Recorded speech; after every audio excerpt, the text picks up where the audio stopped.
Kids Foundation Orphan adinga tuni ko pana donation nau saga nule pa nei lo asin ding awa ding lo adinga ne ding ton ding sin chan ding nei lo adinga he epi na paten ton akipal kham dem he jingin wai hum ki pan ki dinga ready mai machine ipi ha su tu he ni za le tuni ko pana kalsong ki ding kai ven ati go lai ta the Kids Foundation Orphan cycle mona on sapang ho he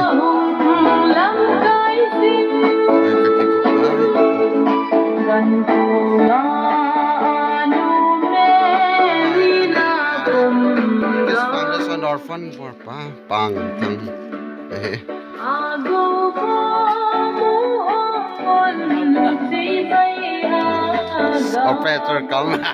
operator come finance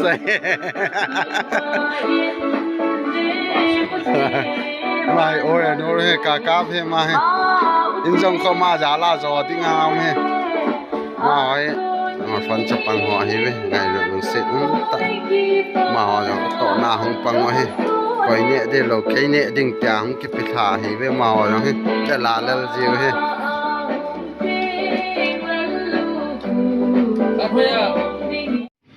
Foundation Orphan tuni ko partner donation jaga ganti ho jaga kalson na we na ma ka chai ka ti tang wa ni han ni ka song ta he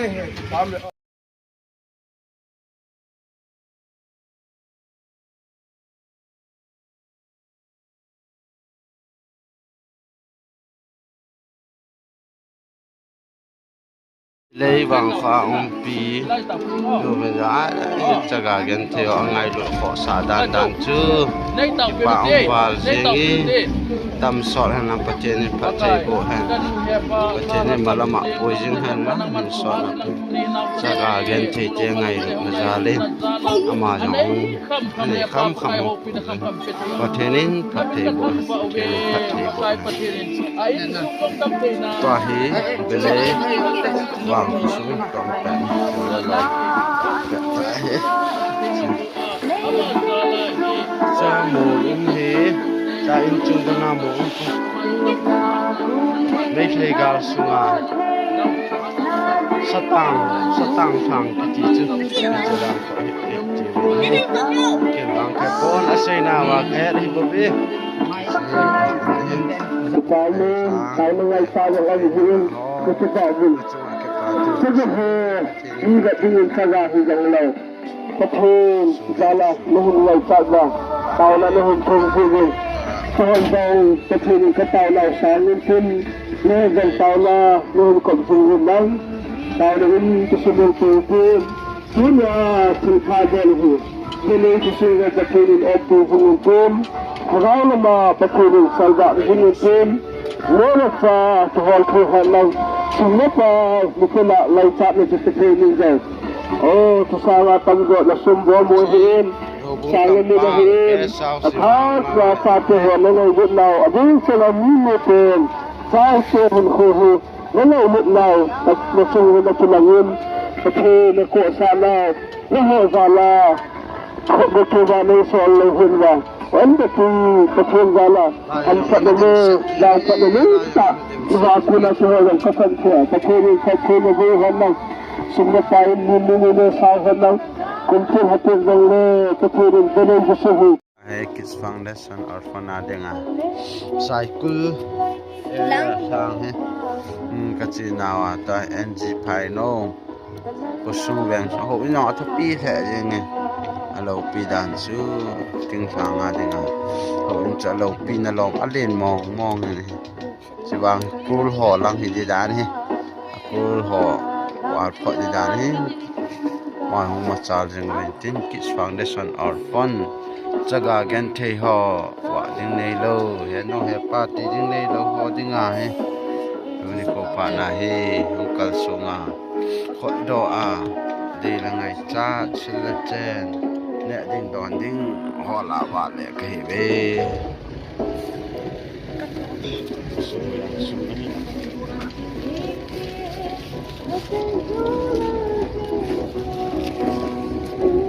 kecil tahu.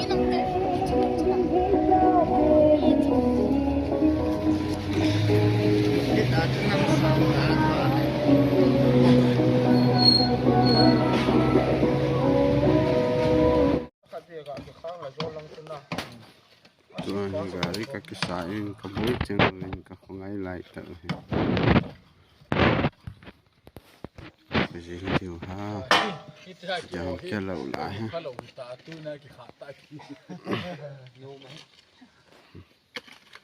Boleh lah tu. Nalan ya, cakap nasa cuman kat rumah. Tok nah lau.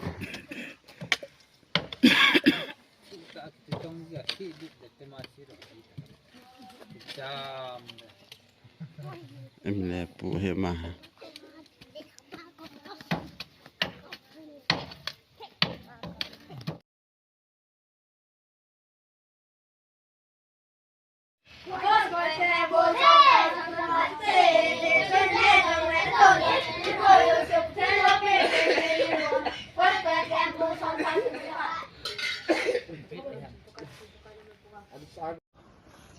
Bạn đây ta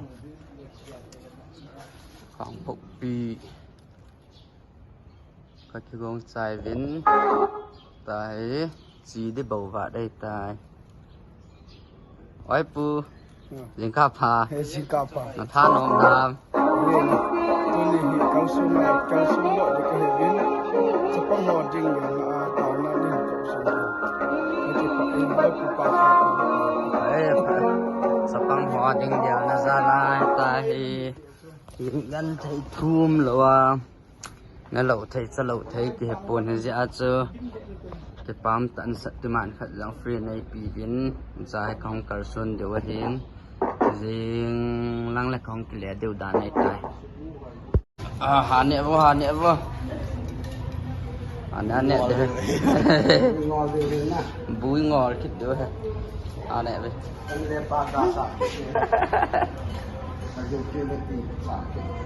tàu lê xả chân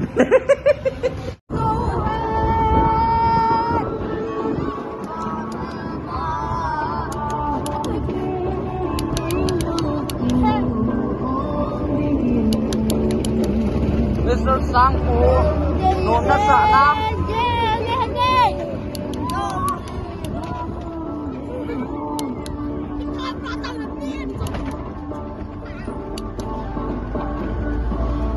vùng bye bye các cái con tàu tá về bật cái đề tài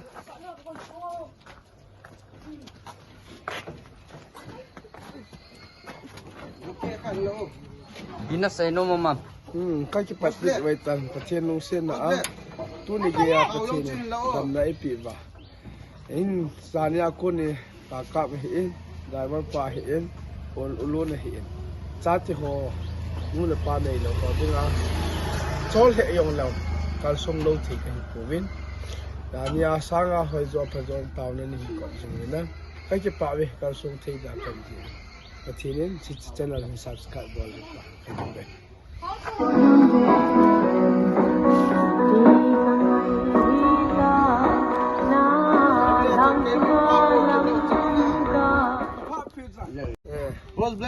Pamin tienung sen na Zania kunin osapu lulun tena kagi bit kakimang tope tuni jing ka jaw bia la jing thau cha kom ba ta he ka bol ma ka kal son ti do heta spray mai na akuna driver pa he in tienung sen na sapo holding gel na zum na za tu thu hi in Iyon na kasi na chan mami ngay lut ka changwin mi lung se ka changwin ulunin ki pat do sila taon amangin chi kay ki pa bin taon na ni ko jing nang kay la yo zo song taon na ka ngai chai hi chan ti ba ki pa am lai bon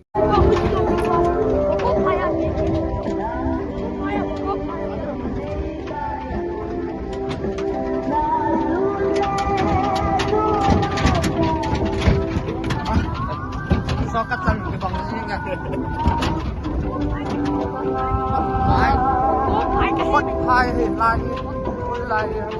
Ai Tuhan Kita aneh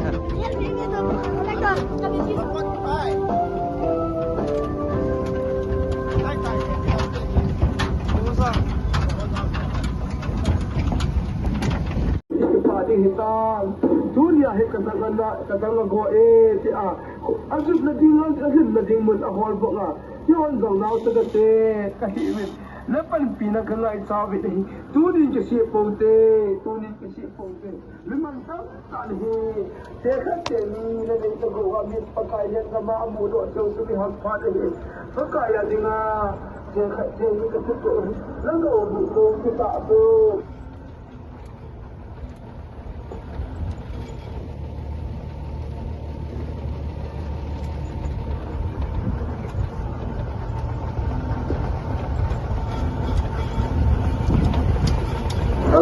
so pe udah no le pate ho to ni ye pate son Lal tam Galnal kalung tabe no ma ki chol da nai ka lên khủng này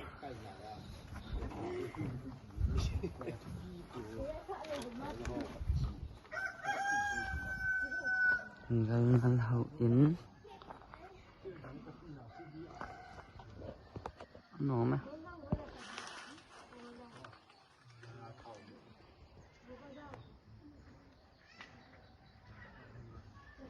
nó mà vẫn đây ta khoảng phục bì các cái gông xài vĩnh tại gì để bầu vạ đây tại ôi pu linh cà phà nó tha nó làm cao su này cao su lợi để có thể biến sẽ có ngọn trình là tàu nó đi cao su này thì có in với cụ bà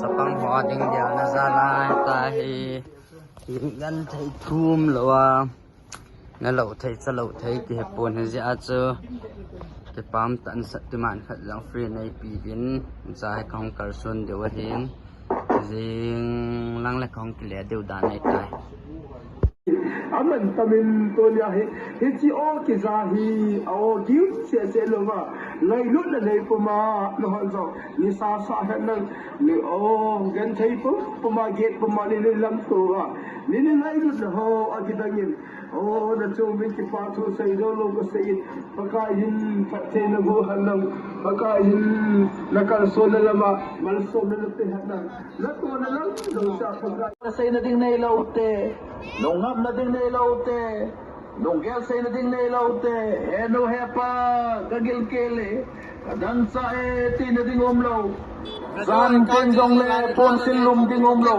hal bi do na ding pon sil ding om lo no le pate ho hepa henu ti a kaum tau na we nei san pewa o sum god pai god nai honawa lago bo ben honawa nei ke thop pi dum ka ngai sama ma zingun tu ne hin kile tau te in zone tau te la lom sai dal alu các chị mà cái nẹo đấy các bà này dal alu cái nẹo các mình khoan rồi đấy alu này dal cái nẹo cái gì vậy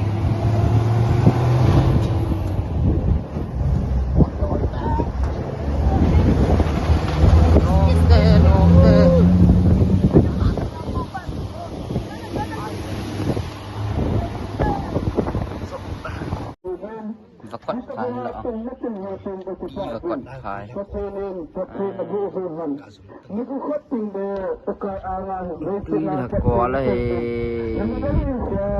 salva tuy là có tu tuần mang tuy ông cuốn cái đầm màu là có vây lần là tuy để tại selain ko amat sina siu cha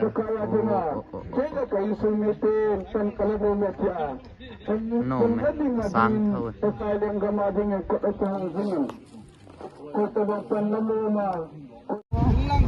dâu pi vàng phù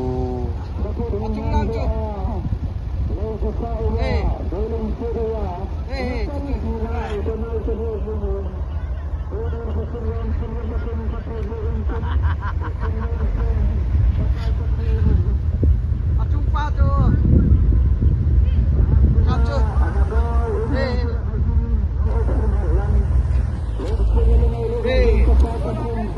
Ibang kukunin na hong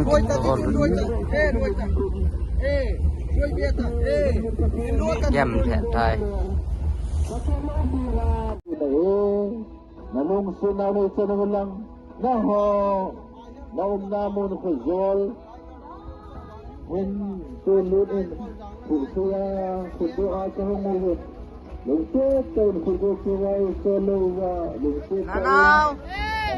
Bye bye. anong sunanay sa nangulang kasi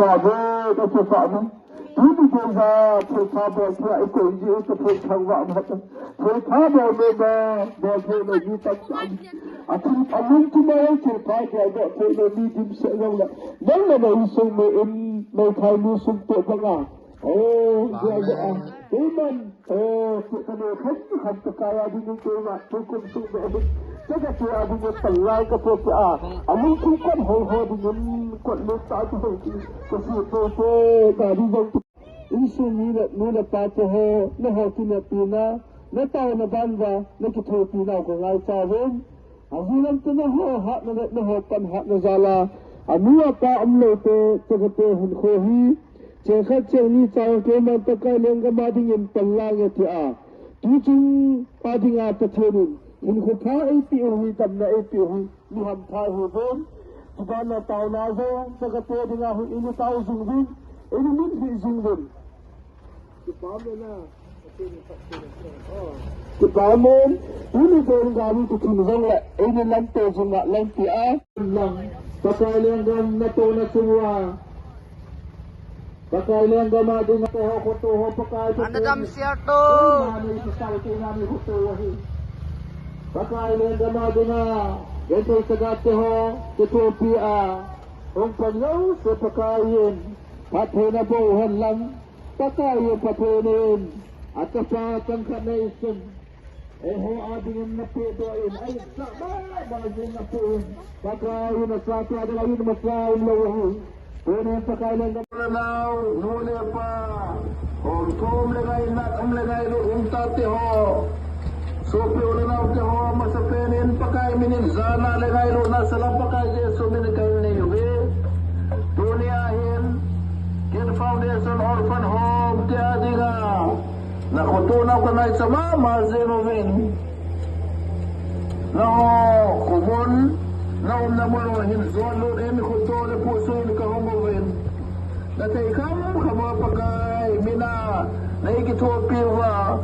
Nanay nagawwa mo hinawang doa Bakay binanay kitopi do kanay sa Vezinoven Eno hepa tidilig talaw Hepa kagilakili Eno kadalasay Tinading talaw Lungliang lel hawaya Lungab na ding umlaw Kineb na ding talaw Isong latuni ahin Naho anula pa na panuwa Naho sa sana katsanawa, nalungsenaw katsanawa, gilkil dang sa tuding, oy batale, dang no ta kaumawa, zan palbidab zan, dawa gitintina.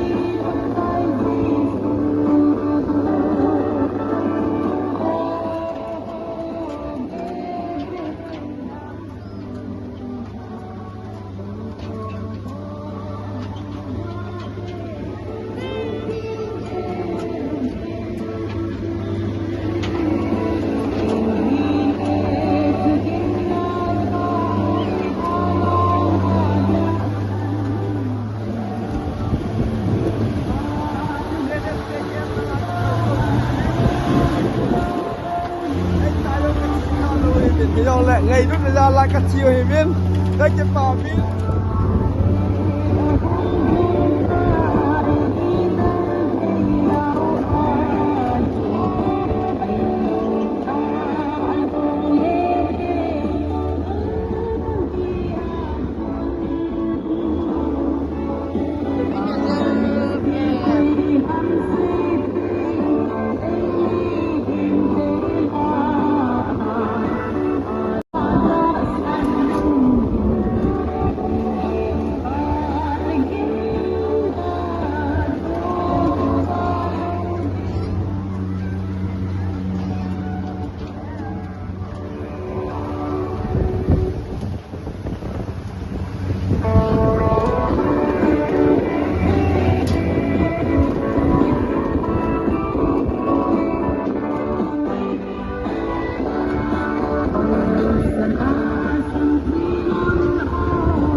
Lang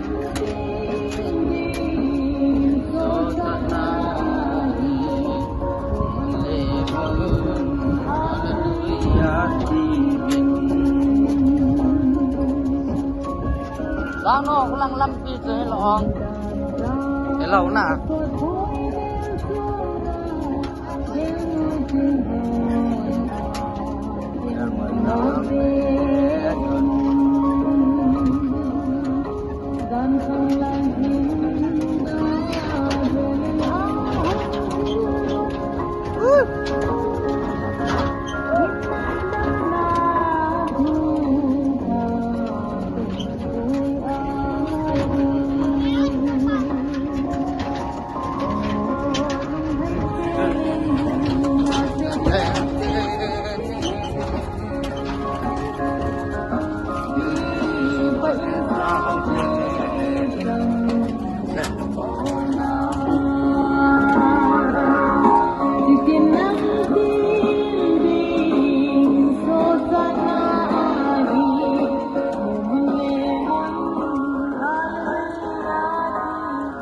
Amin, patulong sudawala.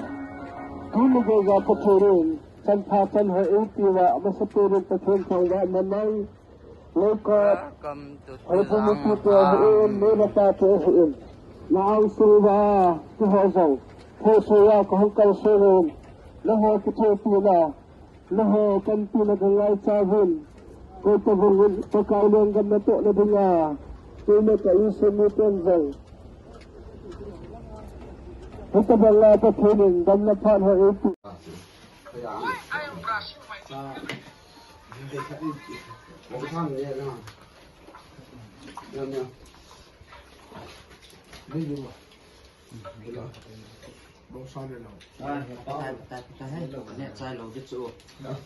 Kelihatan. Salah ni lah. Kakak dia tu sejuk tak.